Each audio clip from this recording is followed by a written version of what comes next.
মই পোনপ্ৰথমে আপোনালোক আটাইকে আমাৰ নিমন্ত্ৰণ ৰক্ষা কৰি এই অনুষ্ঠানত অংশ লোৱাৰ কাৰণে ধন্যবাদ জনাইছোঁ। পোনপ্ৰথমে আপোনালোক আটাইকে ইংৰাজী নতুন বছৰৰ শুভেচ্ছা জনাইছোঁ আৰু আপোনালোকৰ জৰিয়তে সমূহ বোকাখাতবাসী ৰাইজ, গোলাঘাটৰ ৰাইজ আৰু সমূহ অসমবাসী ৰাইজলৈ নতুন বছৰৰ শুভেচ্ছা জনাইছোঁ। নতুন বছৰটো সকলোৰে বাবে সুখ, শান্তি আৰু সমৃদ্ধি হওক, তাকেই ভগৱানৰ ওচৰত প্ৰাৰ্থনা জনাইছোঁ। মই 2025 বৰ্ষৰ শেষৰ দিনটোত অসম গণ পৰিষদ দলৰ মুখ্য কাৰ্যালয়ত সাংবাদিক বন্ধুসকলৰ লগত মত বিনিময় কৰিছিলোঁ। বছৰৰ প্ৰথম দিনটোত মাননীয় মুখ্যমন্ত্ৰী ডক্টৰ হিমন্ত বিশ্ব শৰ্মা ডাঙৰীয়াই সাংবাদিকৰ সৈতে যেতিয়া মত বিনিময় কৰিছিলে তাতো অংশ লৈছিলোঁ। তো আজি প্ৰত্যেক বছৰে যিদৰে যোৱা বছৰো আপোনালোকক এনেদৰে বছৰৰ প্ৰাকখনত নিমন্ত্ৰণ জনাইছোঁ, ভোগালী বিহু প্ৰাকখনত ঠিক তেনেকৈ নিমন্ত্ৰণ জনালোঁ আৰু আপোনালোক অহাৰ কাৰণে মই অত্যন্ত আনন্দিত হৈছোঁ। চাওঁতে চাওঁতে 2025 বৰ্ষটো পাৰ হ'ল। 26 বৰ্ষত আমি ভৰি দিলোঁ। 26 বৰ্ষটো আমাৰ ৰাজ্যখনত দলীয় ৰাজনীতি কৰা মানুহবিলাকৰ কাৰণে মই ভাবোঁ যে আটাইতকৈ গুৰুত্বপূৰ্ণ, কাৰণ এই বছৰটোতেই, বছৰৰ আৰম্ভণিতে বুলি ক'ব লাগিব, মাৰ্চ মাহত হয়তো হ'ব নিৰ্বাচন। আমি ধৰি লৈছোঁ যিহেতু যোৱাবাৰ ফেব্ৰুৱাৰীতেই ইলেকশ্যনৰ তাৰিখ ঘোষণা কৰিছিল আৰু মাৰ্চ মাহত অনুষ্ঠিত হৈছিল। গতিকে মাৰ্চ মাহটো নিতান্তই গুৰুত্বপূৰ্ণ। আৰু আপোনালোকে ইতিমধ্যে জানিব পাৰিছে যে পৰহিলৈ অৰ্থাৎ 6 জানুৱাৰী তাৰিখে মাননীয় মুখ্যমন্ত্ৰী ডক্টৰ হিমন্ত বিশ্ব শৰ্মা ডাঙৰীয়া বোকাখাতলৈ আহি আছে। মুখ্যমন্ত্ৰী মহিলা উদ্যমিতাৰ হিতাধিকাৰীৰ মাজত চেক বিতৰণকে ধৰি আমি পূৰ্বতে লোৱা কেইটামান আঁচনি, যিকেইটা প্ৰকল্পৰ শুভ উদ্বোধন মাননীয় মুখ্যমন্ত্ৰী ডাঙৰীয়াই সেইদিনা কৰিব, আৰু কিছুমান ৰাস্তা আৰু দলং নিৰ্মাণৰ বাবে এইবাৰো আমি আঁচনি লৈছোঁ, অন্যান্য কেইটামান প্ৰজেক্টটো আছে, সেইকেইটাৰো তেখেতে আধাৰশিলা স্থাপন কৰিব। মই ভাবোঁ যে বিকাশৰ দিশত সেই দিনটো আমাৰ কাৰণে এটা অন্যতম দিন হ'ব, কাৰণ 140 কোটি টকা মানৰ তেনেধৰণৰ কামৰ তেখেতে শুভ উদ্বোধন আৰু আধাৰশিলা কৰিব। আপোনালোকে জানে যে 2016 চনত বোকাখাতৰ ৰাইজে আমাক অসম বিধানসভালৈ নিৰ্বাচিত কৰিছিল, আৰু আমাৰ প্ৰতিশ্ৰুতিয়ে আছিল যে আমাৰ সমষ্টিটো দেশৰ আগশাৰীৰ যিকেইটা দেশৰ নহয়, আমাৰ ৰাজ্যখনত আগবঢ়া সমষ্টি আছে, সেই সমষ্টিকেইটাৰ সমপৰ্যায়লৈ লৈ যোৱা, আৰু তাৰ কাৰণে আমি অহৰ্নিশে চেষ্টা অব্যাহত ৰাখিছোঁ। এজন জনপ্ৰতিনিধি হিচাপে ৰাইজৰো আন্তৰিক সহযোগিতা পাইছোঁ। যিটো সময়ত মই 16 চনত প্ৰতিদ্বন্দ্বিতা কৰিছিলোঁ, ভিতৰুৱা অঞ্চললৈ যাব নোৱাৰা অৱস্থা এটা আছিল, ৰাস্তা পদূলিৰ অৱস্থা নাছিল, দলং নাছিল বহু ঠাইত। এতিয়া আপোনালোকে দেখিছে যে প্ৰায়বিলাক ভিতৰুৱা অঞ্চলৰ ৰাস্তা পদূলি ইতিমধ্যে সম্পূৰ্ণ হৈছে, আৰু যিখিনি আছে আৰু সেইখিনিও আমি এতিয়া কৰিবলৈ আমি আগবাঢ়িছোঁ। আমি যোৱা বছৰ কেইটাত আমি 566 কিলোমিটাৰ ৰাস্তা, দৈৰ্ঘ্যৰ ৰাস্তাৰ আমি নিৰ্মাণৰ কাম আমি কৰিছোঁ, মানে সমষ্টিটোৰ ভিতৰতে। ঠিক তেনেকৈ এইখিনি কামৰ কাৰণে ধাৰ্য কৰা ধনৰ পৰিমাণ হৈছে 657 কোটি 49 লাখ টকা। তো ইয়াৰ উপৰি বেলেগ বেলেগ, এইটো অকল গড়কাপ্তানি বিভাগৰ দ্বাৰা কৰা কামৰ কথা কৈছোঁ। আমি RIDF ৱৰ্ল্ড বেংকৰ ৰাস্তাও আমি কৰিছোঁ, দলঙৰ কামো কৰিছোঁ। তেনেকৈ আৰু ডেফিনেটলি মই কমিউনিকেশ্যনৰ ক্ষেত্ৰত কৈছোঁ, হয়তো পৰিমাণ আৰু বহুত বেছি বাঢ়িব। আহ, আহ, এতিয়া আহ, আমাৰ লক্ষ্যই আছিল বিকশিত বোকাখাত, কিন্তু আমাৰ নতুন বছৰৰ আমাৰ প্ৰতিশ্ৰুতি হ'ব দ্ৰুত গতিত আমাৰ সমষ্টিটোৰ বিকাশ ত্বৰান্বিত কৰা। আমি আন্তৰিকতাৰে চেষ্টা কৰিম নতুন বছৰটোত যাতে আৰু আমি আমাৰ সমষ্টিটোক আমি আগবঢ়াই লৈ যাব পাৰোঁ। ইতিমধ্যে আপোনালোকে দেখিছে যে বোকাখাত নগৰখন এখন সৰু নগৰ আৰু সেইবাবেই ইয়াত এখন নগৰ কমিটি আছিল। কিন্তু নগৰ কমিটিৰ পৰা আমি বোকাখাতক পৌৰসভালৈ উন্নীত কৰিলোঁ। সেই সময়ত মই আৰ্বান ডেভেলপমেণ্ট বিভাগৰ মন্ত্ৰীৰ দায়িত্বটো আছিলোঁ। এইটো যোৱা 2 টাৰ্মৰ কথা কৈছোঁ। ঠিক তেনেকৈ আপোনালোকে দেখিছে যে আমাৰ চৰকাৰে মাননীয় মুখ্যমন্ত্ৰী ডাঙৰীয়াই যোৱা বছৰটোত সম্ভৱতঃ যে প্ৰতিটো বিধানসভা সমষ্টিত তেখেতৰ লক্ষ্য আছিল যে জিলাৰ পৰ্যায়লৈ উন্নীত কৰিব লাগে। কাৰণ বহু ঠাইত জিলাৰ দাবী উত্থাপিত হৈ আহিছিল। বোকাখাত এটা চিভিল চাব ডিভিজন আছিল, এতিয়া সমজিলা হ'ল। সমজিলা হোৱাৰ লগে লগে স্বাভাৱিকতে যিবিলাক ক্ষমতা আগতে আমাৰ চাব ডিভিজনত নাছিল বা কৰিব পৰা সুবিধা নাছিল, সেই ক্ষমতাবিলাক এতিয়া লাহে লাহে সমজিলালৈ হস্তান্তৰিত হৈছে। ইয়াত CDC নিযুক্তি দিছে, ডিষ্ট্ৰিক্ট কমিশনাৰ, CDSP নিযুক্তি দিছে। ঠিক তেনেকে যিবিলাক বিভাগ ইয়াত নাছিল সেই বিভাগবিলাক এতিয়া জিলাৰ হেডকোৱাৰ্টাৰৰ পৰা ইয়ালৈ স্থানান্তৰিত কৰিছে। সেইখিনি কাম দ্ৰুতগতিত চলি আছে। ইয়াৰ উপৰিও আপোনালোকে দেখিছে যে আমাৰ কাৰ্যকালতো আমি চৰকাৰ গঠন কৰাৰ আগত, NDA চৰকাৰ ক্ষমতালৈ অহাৰ আগত আৰু ইয়াত আমি বিধায়ক হিচাপে জিকাৰ আগত কাজিৰঙাত দৈনন্দিন গড় হত্যা হৈছে।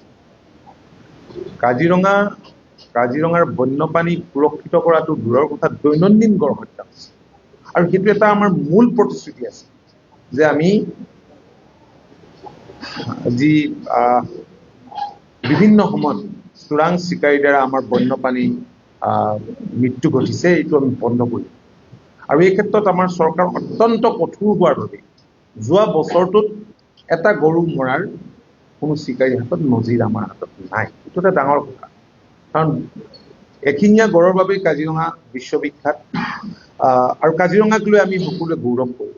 দেশৰ মাননীয় প্ৰধানমন্ত্ৰী নৰেন্দ্ৰ মোদী ডাঙৰীয়া কাজিৰঙাত আহি থাকি যোৱাৰ পাছত, দেশৰ মহামান্য ৰাষ্ট্ৰপতি থকাৰ পাছত, ভূটানৰ ৰজা থকাৰ পাছত এতিয়া পৃথিৱীৰ বিভিন্ন প্ৰান্তৰ পৰা VVIPৰ ফুট পৰিছে। এইটো আমাৰ কাৰণে অত্যন্ত গৌৰৱৰ কথা। আৰু আমাৰ ৰাজহো যথেষ্ট পৰিমাণে বৃদ্ধি পাইছে, কাৰণ দেশী বিদেশী পৰ্যটকৰ সংখ্যা যিমানেই বৃদ্ধি পাব, ৰাজহ বৃদ্ধি পাব। আৰু সেইকাৰণেই চৰকাৰে ইতিমধ্যে সিদ্ধান্ত লৈছে যাতে ইয়াত ভাল হোটেল, দেশ বিদেশৰ বিভিন্ন প্ৰতিনিধি VIP আহি থাকিব পৰা হোটেল, সকলো ধৰণৰ পৰ্যটকে যাতে দেশী বিদেশী পৰ্যটকে ইয়াত থাকি মেলি যাতে ভালদৰে চাব পাৰে কাজিৰঙাখন। আৰু বাৰ্ড চেঞ্চুৰীও আপোনালোকে খুলিলে আপোনালোকে দেখিলে, কাৰণ গড় চাবলৈ মানুহ আহে আৰু যায়, অন্যান্য জীৱ জন্তু চাবলৈ আহে আৰু যায়, কিন্তু চৰাই চাবলৈ যেতিয়া মানুহ আহে, কোনোবা এখন তেনেকুৱা ধৰণৰ পাৰ্কলৈ যেতিয়া যায়, চেঞ্চুৰীলৈ যেতিয়া যায়, তেতিয়া কেইবাদিনো থাকি লয়। আৰু তেনেকে থাকি ল'লে স্বাভাৱিকতে প্ৰত্যক্ষ বা পৰোক্ষভাৱে সেই অঞ্চলৰ ৰাইজ উপকৃত হয়। গতিকে পৰ্যটন ইণ্ডাষ্ট্ৰীটো, মই ভাবোঁ যে ইণ্ডাষ্ট্ৰীটো আমি নতুনকৈ আমি বোকাখাতত আমি গঢ়ি তুলিব পাৰিম, সুন্দৰ ৰূপত আমি গঢ়ি তুলিব পাৰিম। কাৰণ আমাৰো তেনেকুৱা এটা পৰিকল্পনা আছে। মই আজি কিছুদিনৰ আগতে যিটো কাষতে কাৰ্বি আংলঙৰ ৱাটাৰ ফলছ আছে তালৈ গৈ গৈছিলোঁ। ৱাটাৰ ফলছলৈ ইমান ওচৰলৈ, ইমান ডাঙৰ এটা ৱাটাৰ ফলছত সকলো ঠাইতে ইমান ওচৰলৈ যাব পৰা ব্যৱস্থাটো নাই। তাত ওচৰত গৈ প্ৰত্যক্ষ কৰিব পাৰি এটা সুন্দৰ ৱাটাৰফল, জলপ্ৰপাত। আমি সেইটোক লৈও আমি নতুনকৈ আমি পৰিকল্পনা কৰিব পাৰোঁ। ঠিক তেনেকৈ মাননীয় মুখ্যমন্ত্ৰীয়ে আহি হিলছ অফ গড, আমাৰ যিটো দেওপাহাৰ বুলি কওঁ, এই গোটেই মাটিটুকুৰা প্ৰায় 700 বিঘামান মাটি তেখেতে সংৰক্ষণ কৰি সেইটো কেতিয়াও বন বিভাগৰ নিদিয়াটো এইটো ৰাখি এটা সৰ্বাংগ সুন্দৰ পৰিকল্পনা কৰিবৰ কাৰণে তেখেতে ইতিমধ্যে প্ৰচেছ আৰম্ভ কৰিছে। এইটো এটা ডাঙৰ কথা। আৰু ইয়াৰ উপৰিও এখন অৰ্কিড পাৰ্ক, আন্তঃৰাষ্ট্ৰীয় মানদণ্ডৰ চৰকাৰী অৰ্কিড পাৰ্ক, এখন আমি 6 তাৰিখে মুকলি কৰিম বুলি ভাবিছিলো, যদিও মাননীয় মুখ্যমন্ত্ৰীৰ বেলেগ বেলেগ প্ৰগ্ৰেম আছে। আৰু মই ভাবো যে সেইটো আমাৰ বোকাখাতৰ ষ্টেডিয়ামৰ পৰা ভাৰ্চুৱেলি কৰাতকৈ তেখেত নিজে আহি যদি তাৰ পৰা মুকলি কৰে, সেইটো অলপ বেছি এক্সপ'জাৰ পাম। আৰু কাজিৰঙা চাবলৈ যিসকল লোক আহিব, ডেফিনেটলি এই অৰ্কিড পাৰ্কত এখন ভুমুকি মাৰিব। তাত অত্যাধুনিক এইখন হ'ব এখন অৰ্কিড পাৰ্ক, আন্তঃৰাষ্ট্ৰীয় মানদণ্ডৰ। তাত বাচ্চাৰ ল'ৰা ছোৱালী খেলা ধূলাৰ সুবিধাকে ধৰি তাত ফুড কোৰ্ট আছে, ৱাকিং জোন আছে, বেলেগ বেলেগ সা সুবিধা কেতবোৰ আছে। আৰু তাত আমাৰ থলুৱা খাদ্যই হওক, থলুৱা আমাৰ যিবিলাক পৰম্পৰা সংস্কৃতি আছে, তাত তেনেকে দোকান চোকান খোলাৰো তাত ব্যৱস্থাটো ৰখা হৈছে। আৰু তাত অতিথিশালাও তাত থাকিব। গতিকে সেইটো কামো আমাৰ খুব সোনকালে হ'ব। আৰু ইয়াৰ উপৰিও আপোনালোকে জানে যে ফৰেষ্ট মিউজিয়ামৰ কাৰণে ধন ইতিমধ্যে ধাৰ্য কৰিছে, কিন্তু আমাৰ বোকাখাতত অলপ চৰকাৰী মাটিৰ অভাৱ, সেইটো আমাৰ কাৰণে এটা ডাঙৰ সমস্যা আছিল। তথাপি আমি ইতিমধ্যেই মাটি উলিয়াই আমি যিটো আমাৰ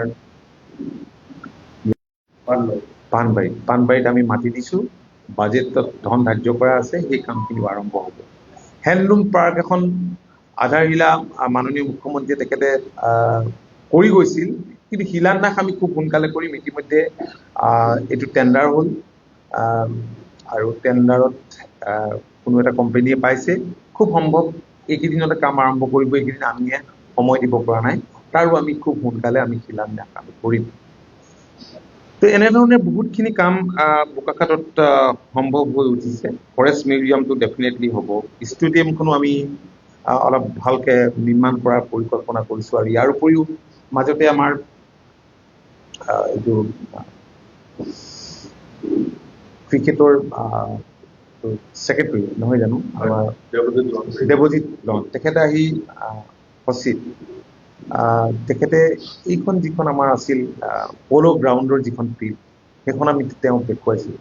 তেখেতে কৈছে তাত এখন ইণ্টাৰনেশ্যনেল আন্তঃৰাষ্ট্ৰীয় মানদণ্ডৰ আমি এখন তেনেকৈ ষ্টেডিয়াম নিৰ্মাণৰ আমি পৰিকল্পনা কৰিম, কিন্তু মাটিখিনি আমি দিব লাগে। তাৰ কাৰণে যিখিনি কৰিব লাগে ইতিমধ্যে আমি প্ৰচেছ আৰম্ভ কৰিছোঁ। কাৰণ চাওক, ইয়াত কাজিৰঙাত মই ভাবোঁ যে খুব সুন্দৰ হ'ব আমি যদি এই ষ্টেডিয়ামখন ভালকৈ বনাব পাৰোঁ। কিন্তু ফেজ মেনাৰতে বনাব লাগিব। এটা ফেজ গৈছে, ছেকেণ্ড ফেজটোৰ কাৰণে DPR বনাই আকৌ ৰিভাইজ হৈছে, টাইম অলপ দৰকাৰ হয় এইবিলাক ভালকৈ কাম কৰিবৰ কাৰণে। ঠিক তেনেকৈ এইটো কামৰ কাৰণে, কাৰণ আমাৰ এয়াৰপৰ্টটো যোৰহাটত আছে, যোৰহাটৰ পৰা 1 ঘণ্টা 15 মিনিট মানহে লাগিব আমাৰ ইয়ালৈ। গতিকে তাত হোটেল যেতিয়া হ'ব, তাত থাকিব পাৰিব, ৰখা মেলাৰো আমাৰ সুন্দৰ ব্যৱস্থা হ'ব। তেতিয়া আমি ডেফিনেটলি আমি বহুতখিনি তেনেধৰণৰ খেলা আমি ইয়াত ভৱিষ্যতৰ দিন পাতিব পাৰিম। এইটো হৈছে আমাৰ ভৱিষ্যতৰ পৰিকল্পনা। আৰু ইয়াৰ উপৰি হস্পিটেলখন আপোনালোকে হ'লে 100 বেডেড, তাত মাজে মাজে কেতবোৰ অসুবিধাই দেখা দিয়ে, কিন্তু সেইখিনি লাহে লাহে দূৰ কৰা হৈছে। আৰু ইয়াৰ উপৰিও এখন পেট হস্পিটেল নিৰ্মাণৰ কাম চলি আছে, আৰু মই ভাবিছোঁ যে নিৰ্বাচনৰ আগতে সেই পেট হস্পিটেলখনো আমি মুকলি আমি কৰিব পাৰিম। ইয়াৰ উপৰিও আপোনালোকে দেখিছে যে আমাৰ চৰকাৰখনে মডেল স্কুল পাতিছে, মডেল কলেজ পাতিছে, আৰু সেই হিচাপে আমি কাজিৰঙাত এখন মডেল কলেজ আমি পাতিলোঁ। আৰু ঠিক তেনেকৈ বাগিচাবিলাকত এতিয়া মডেল স্কুল হৈ আছে। আজি আপুনি বিহৰা বাগিচাত আমি কৰিছোঁ, হাতীখুলিত কৰিছোঁ, কেইবা ঠাইতো তেনেকৈ আমি মডেল স্কুল কৰিছোঁ। আৰু কেইবাখনো হায়াৰ ছেকেণ্ডেৰী এতিয়া ইনফ্ৰাষ্ট্ৰাকচাৰ ডেভেলপমেণ্টৰ কাম চলি আছে। আজি বোকাখাত টাউনতেই দুখন এখন যিখন হায়াৰ ছেকেণ্ডেৰী, বোকাখাত হায়াৰ ছেকেণ্ডেৰীখন হৈ আছে, আৰু কাষত এখন হায়াৰ ছেকেণ্ডেৰী যিটো বিহুতলিৰ ওচৰত যিখন আছে টাউন হাই স্কুল, সেইখনো হ'ব। ৰজাবাৰীখন আমি কৰি আছোঁ। তেনেকৈ বহুত কেইখন স্কুল আমাৰ তাত 7-8 কোটি টকাৰে সেই কামখিনি কৰি থকা হৈছে। কাজিৰঙাত এখন হ'ব, বাগিচা কেইবাখনতো মডেল স্কুল হ'ল। আৰু ইয়াৰ উপৰিও অসম দৰ্শনত আমি আমাৰ সমষ্টিটোৰ প্ৰায়বিলাক নামঘৰ বা উপাসনাথলী আমি ইতিমধ্যেই নিৰ্মাণ কৰি উলিয়াইছোঁ। কিন্তু কিছুমানত কি হয়, উপাসনাথলীত আমি পইচা দিব পাৰোঁ তেতিয়াহে যেতিয়া মাটিটো চৰকাৰী হয়। নোহোৱাৰ কাৰণে বহুত উপাসনাথলীত আমি চৰকাৰী ধন আমি দিব পৰা নাই। সেইখিনি মাটি কেনেকৈ আমি দিব পাৰোঁ নামঘৰ কমিটিক, নামঘৰ পৰিচালনা সমিতিক, উপাসনাথলী সেইখিনি আমি চেষ্টা কৰি আছোঁ। গতিকে এনেধৰণে বহুতখিনি কাম আমি MLA ফাণ্ডৰ জৰিয়তে, আনটাইড ফাণ্ডৰ জৰিয়তে আমি বহুতখিনি কামে আমাৰ সমষ্টিটোত আমি অন্যান্য উপাসনাথলীবিলাক আমি গঢ়ি তুলিবৰ কাৰণে চেষ্টা কৰিছোঁ। আৰু বহুত ব্ৰিজ ইতিমধ্যে হৈছে, কাজিৰঙাৰ ভিতৰত থকা কেইবাখনো ব্ৰিজ, মানে প্ৰথমতে আমি কেইবাখনো ব্ৰিজ আমি দিছিলোঁ যদিও ইক' চেঞ্চিটিভ জোনৰ কাৰণে ৱৰ্ল্ড বেংকে কৰিবলৈ আগবাঢ়ি নাহিল, আৰু লিখালিখি কৰাৰ পাছত এতিয়া কেইখনমান ব্ৰিজ আকৌ কৰিবৰ কাৰণে সন্মতি দিছে। গতিকে এনেধৰণে আমি কাম কৰি আছোঁ। আৰু ইয়াৰ উপৰিও আমি প্ৰায় 20,000তকৈ অধিক, 22,000তকৈ অধিক গোট কৰোঁ প্ৰধানমন্ত্ৰী আৱাস গৃহ যোজনা। এইটো ৰুৰেলত, গ্ৰাম্যতটো বেলেগ হয়। আমি এতিয়ালৈকে PMAY ঘৰ আমি 20,529টা আমি গ্ৰামাঞ্চলত ইতিমধ্যে আমি দিছোঁ। টাউন এলেকাটো আমি দিছোঁ। এনেকৈ দুখীয়া মানুহক ঘৰ দিয়াৰ যিটো লক্ষ্য আছিল, সেই লক্ষ্যত যাতে আমি উপনীত হ'ব পাৰোঁ। নগৰতো আমি দিছোঁ। নগৰৰ PMAY আৱাস গৃহ নিৰ্মাণত অলপ বেছি পইচা পায়, গতিকে সেইখিনিও তেওঁলোকে ডেফিনেটলি পাব। ঠিক এটি কলি দুটি পাত, এইটো আঁচনিও খুব সফলভাৱে ইয়াত ৰূপায়িত হৈছে। নিযুত মইনা আঁচনিৰ জৰিয়তে আমাৰ চৰকাৰৰ মাননীয় মুখ্যমন্ত্ৰীৰ যিটো লক্ষ্য, মহিলাৰ সবলীকৰণ, আৰু কোনো কন্যা সন্তানক যাতে আঘাতে নিজৰ পিতৃ মাতৃয়ে শিক্ষানুষ্ঠানৰ পৰা লৈ আনিবলগীয়া নহয়, ধন টকা পইচাৰ অভাৱত, বা বিয়া দিবলগীয়া নহয়, সেই দিশটোৰ প্ৰতি লক্ষ্য ৰাখি নিযুত মইনা আঁচনি চৰকাৰে গ্ৰহণ কৰিছিলে। আৰু এইটো আমাৰ সমষ্টিত খুব সফলভাৱে ৰূপায়িত হৈছে। আমাৰ কন্যাই এইখিনি লাভ কৰিছে। আৰু এতিয়া আপোনালোকে গম পাইছে যে বাবু বুলি যিটো স্কিম, সেইটো স্কিমৰ জৰিয়তেও আমাৰ যুৱকসকল ডেফিনেটলি আমাৰ উপকৃত হ'ব। আৰু ইয়াৰ উপৰিও আজি অৰুণোদয়ে বোলক, অন্যান্য, মইতো সকলো সমষ্টিত নহয়, আমি কেইটামান নিৰ্দিষ্ট সমষ্টিত আমি আত্মসহায়ক গোট কৰাৰ কাৰণে সিদ্ধান্ত লৈ বেলেগ বেলেগ মুৰ্গী পোহা, গাহৰি পোহা, ছাগলী পোহা, এনেকৈ প্ৰায় 10 কোটি টকা মই এই সমষ্টিত আনিছিলোঁ। আৰু আত্মসহায়ক গোটবিলাকে এতিয়া ভালকৈ কাম কৰি আছে। সকলোৱে ভালকৈ কৰা নাই, আৰু সেইকাৰণে আমি সেই দিশটোৰ ওপৰতো আমি লক্ষ্য ৰাখিছোঁ, যাতে নিজৰ ভৰিৰ ওপৰত চৰকাৰে দিয়া ধনৰ জৰিয়তে যাতে তেওঁলোকে ছাপৰ্টৰ জৰিয়তে যাতে থিয় হ'ব পাৰে, সেই দিশটোৰ প্ৰতি লক্ষ্য ৰখা হৈছে। আমি village level farm machinery bank আমি কেইবাটাও স্থাপন কৰিছোঁ, আৰু কেইবাটাও FPC, ফাৰ্মাৰ্ছ প্ৰডিউচাৰ্ছ কোম্পানী আমি গঠন কৰিছোঁ, যাতে সংগঠিত ৰূপত তেওঁলোকে কৃষি কৰ্ম কৰিব পাৰে। আৰু সংগঠিত ৰূপত কৰাৰ কাৰণে বহুত কৃষক উপকৃত হৈছে। যে কৃষি ক্ষেত্ৰখনলৈ আমি যাতে এটা যুগান্তকাৰী পৰিৱৰ্তন আনিব পাৰোঁ, চেষ্টা কৰিছোঁ। কেইবাটাও পাৱাৰ ষ্টেচন ৰজাবাৰীত বেলেগ বেলেগ ঠাইত হৈছে, যিবিলাক আমাৰ কাৰণে যোৱা সময়ছোৱাত সমস্যা হিচাপে আছিল, সেইবিলাক দূৰ কৰিবৰ কাৰণে আমি চেষ্টা কৰিছোঁ। থুলমূলকৈ মই এইখিনি কথাই ক'লোঁ। এতিয়া কথা হ'ল যে দেশত দীৰ্ঘদিন ধৰি কংগ্ৰেছ দলৰ চৰকাৰ আছিল, আমাৰ ৰাজ্যখনতো আছিল, আৰু বোকাখাতত দীঘলীয়া দিন কংগ্ৰেছৰে ইয়াত নিৰ্বাচিত প্ৰতিনিধি আছিল। বলভদ্ৰ তামুলী ছাৰ আছিল অলপ দিন, তাৰপিছতে আৰু এগৰাকী আছিল, দুটা টাৰ্মত আছিল, ভূপেন ভূঞা কংগ্ৰেছৰে আছিল। মই এইকাৰণে কৈছোঁ যে এই দীঘলীয়া সময়ছোৱা আচলতে আমাৰ ৰাজ্যখনৰ লগতে আমাৰ সমষ্টিটোক বহুত পিছুৱাই লৈ গ'ল, বহুত পিছুৱাই লৈ গ'ল। গতিকে আমি যোৱা দিনকেইটাত কেনেকৈ আগবঢ়াই লৈ যাব পাৰোঁ, আমি চেষ্টা অব্যাহত ৰাখিছোঁ। আৰু ৰাইজে এইখিনি কথা দেখিছে, আৰু গোটেই কামখিনি ৰাজ্যখনৰ প্ৰতিটো অঞ্চল যাতে সমানে আগবঢ়াই লৈ যাব পৰা যায়, সমবিকাশ যাতে সম্ভৱ হয়, তাৰ কাৰণে মাননীয় মুখ্যমন্ত্ৰীৰ দূৰদৰ্শী নেতৃত্বত সুকীয়াভাৱে বহুত পৰিকল্পনা চৰকাৰে ইতিমধ্যে গ্ৰহণ কৰিছে। আৰু কেইটামান নতুন প্ৰজেক্ট আমি আশা কৰিছোঁ যে অনাগত দিনত হ'ব, কিন্তু আজিৰ দিনত ক'ব পৰা হোৱা নাই। সেইবিলাক আলোচনাৰ পৰ্যায়তে বৰ্তমান সময়ত আছে। গতিকে আমি এটা FSTPও নিৰ্মাণ কৰি সম্পূৰ্ণ কৰি ৰাখিছিলোঁ, যদিও এইটো এটা পলিউশ্যন কণ্ট্ৰল বৰ্ডৰ অলপ বাধা অহাৰ কাৰণে, কোৰ্টৰো অলপ বাধা অহাৰ কাৰণে এইটো বন্ধ হৈ আছে। আৰু মই ভাবোঁ যে এইখিনি আমি ঠিক ঠাক কৰি ল'ব পাৰিম। গতিকে বোকাখাতত উন্নয়নটো নাছিলেই, ইয়াত শান্তি নাছিল। আজি ব্যৱসায়ীসকলক যদি সোধে আপোনালোকে ক'ব, এটা সময়ত বলপূৰ্বকভাৱে ইয়াৰ পৰা বয় বস্তু ব্যৱসায় বা বৰঙণিয়ে হওক, অন্যান্য বয় বস্তু কাঢ়ি লৈ যোৱা হৈছিল। বাহিৰৰ পৰা নাইট বাছবিলাক ইয়াত বন্ধ কৰিবলগীয়া অৱস্থা এটাৰ পৰিৱেশ এটা সৃষ্টি কৰিছিল আৰু মোৰ লক্ষ্য আছিল যে সেই পৰিৱেশৰ অৱসান ঘটোৱা।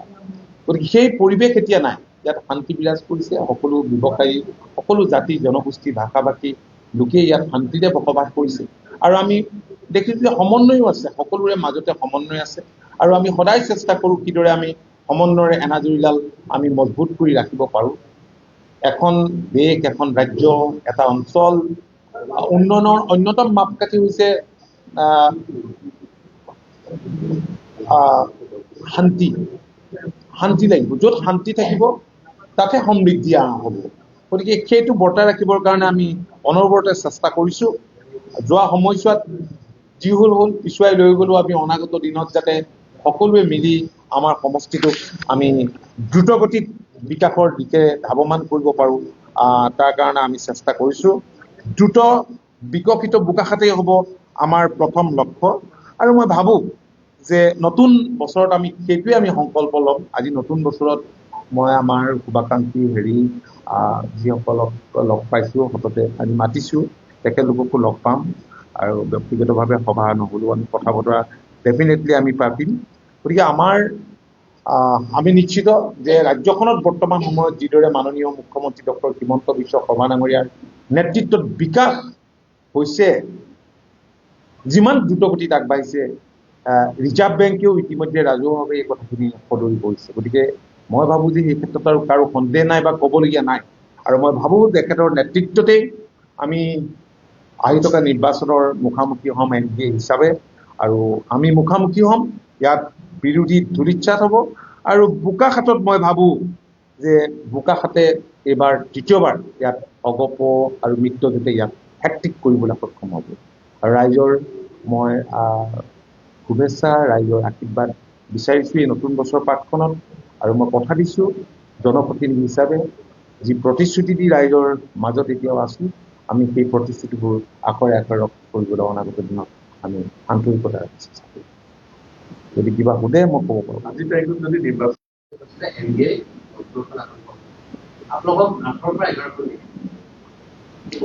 কেতিয়াবা সেইবিলাকৰ ওপৰত কমেণ্ট দিয়াটো বৰ দিগদাৰ, কাৰণ বেলেগ বেলেগ এজেঞ্চিয়ে বেলেগ বেলেগ কিবা কৰি থাকিব। এইটোৱে সত্য, সেইটোৱে অসত্য বুলি মই নকওঁ। চবৰে নিজা নিজা বেলেগ বেলেগ ক্ৰাইটেৰিয়া আছে তেওঁলোকে ছাৰ্ভে কৰা। কিন্তু এটা কথা ঠিক, ছাৰ্ভে ৰিপৰ্টে কি কয়টো ডেফিনেটলি, কিন্তু আমিও দীৰ্ঘদিন ধৰি ৰাইজৰ মাজত থকা মানুহ হিচাপে ৰাইজৰ মাজত যেতিয়া অনবৰতে আছোঁ, আজি ছ'চিয়েল মিডিয়াৰ জৰিয়তেও মানুহৰ পালছবিলাক আমি পাওঁ আৰু আপোনালোকে সংবাদ মাধ্যমৰ ব্যক্তি আপোনালোকেও পালছবিলাক পায়। আপোনালোকে ভাল লিখিব পাৰে, ক'ব পাৰে বা ওলোটাও লিখিব পাৰে, কিন্তু প্ৰকৃত ঘটনা, প্ৰকৃত পিকচাৰখন আপোনালোকে দেখি আছে বা দেখিব। গতিকে ঠিকে আছে, এনেধৰণে এতিয়াতো এজেঞ্চিবিলাকে ক'বই আৰু এইটো কথা স্পষ্ট যে NDA এইবাৰ খুব ভাল ধৰণে ক্ষমতা পাইছে। নাই সেইটোকে কৈছোঁ মই, কিন্তু মই আৰু এই কথাটো সত্য বা চাওক, মই দলীয় সম্পৰ্কত আজি মই কোনো কথা মই নকওঁ। কিন্তু এটা কথা আমি ক্লিয়াৰ হ'বলৈ বিচাৰিছোঁ, মুখ্যমন্ত্ৰীয়ে কালি ক'লে যে অগপৰ ফালৰ পৰা যিমান আসন থাকিব সেইখিনি আমাৰ আপত্তি নাই, ইচ্ছা কৰিলে তেওঁলোকে আৰু অধিক আসনত অৱতীৰ্ণ হ'ব পাৰিব। এই কথাটো এটা মানে যেনেকালে আহিছে সেইটো দলীয় মঞ্চত পাতিম, মই আজি নকওঁ, আজি একো নকওঁ না। মই আজি সকলোকে যিহেতু মাতিছোঁ, মই আমি এটা DPR দিছোঁ। নুমলীগড় ৰিফাইনেৰীয়ে ক'লে যে এইখন যদি বনাই দিয়ে তেওঁলোকৰ তালৈ বস্তু নিব নোৱাৰিব,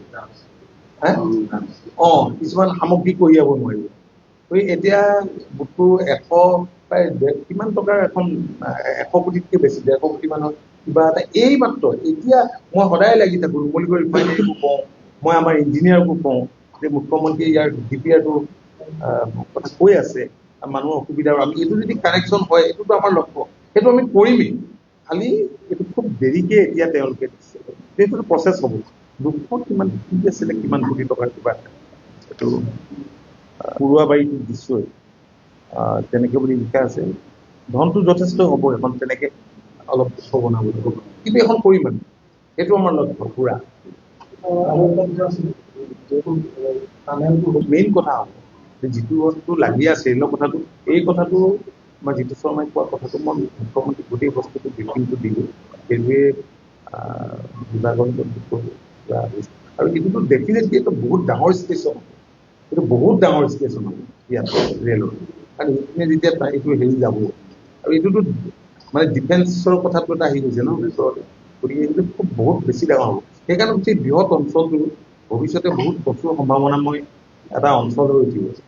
আমি হয়তো অলপ বয়স কৰি যাব, কিন্তু নতুন চামে এটা বেলেগ পৰিৱেশ ইয়াত পাব, আৰু তেনেকুৱা আমি কৰি যাব লাগিব।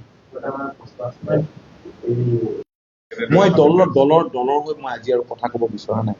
দলৰ হৈ যিখিনি ক'ব লাগে মই সেই কথাখিনি দলীয় কাৰ্যালয়ত দলীয় মঞ্চত কৈছো। আজি মই এজন বিধায়ক হিচাপে, বোকাখাতৰ জনপ্ৰতিনিধি হিচাপে আপোনালোকৰ লগত কথা পাতিছো, আৰু মই NDAৰ প্ৰতিনিধি। মানে বোকাখাত সমষ্টিত কেনেদৰে অসম গণ পৰিষদ মই কৈছো হেক্টিক কৰিব। বোকাখাতত বিপুল ভোটত ইয়াত এইবাৰ AGP আৰু মিত্ৰজোঁটে জয়লাভ কৰিব। ধন্যবাদ। আপুনি যিখিনি কামত মোৰ আছে সন্মতি আছে, কিন্তু কথা হ'ল যে চৰকাৰে আজি কিছুদিনৰ আগত সমজিলা কৰিছে, আৰু সমজিলাৰ ক্ষেত্ৰত অফিচ কাছাৰীবিলাক এতিয়াও মানে ষ্ট্ৰীম লাইন হোৱা নাই। গতিকে হ'ব ইয়াত মানে মুখ্যমন্ত্ৰী ডাঙৰীয়া বহুত পৰিকল্পনা আছে। সমজিলা হোৱাৰ পাছত কোনো কামৰ কাৰণে যাতে জিলালৈ যাবলগীয়া নহয়, তেনেকুৱা এটা পৰিকল্পনা কৰি গোটেই বস্তুবিলাক অলপ ষ্ট্ৰীম লাইন কৰিবলৈ চেষ্টা চলি আছে।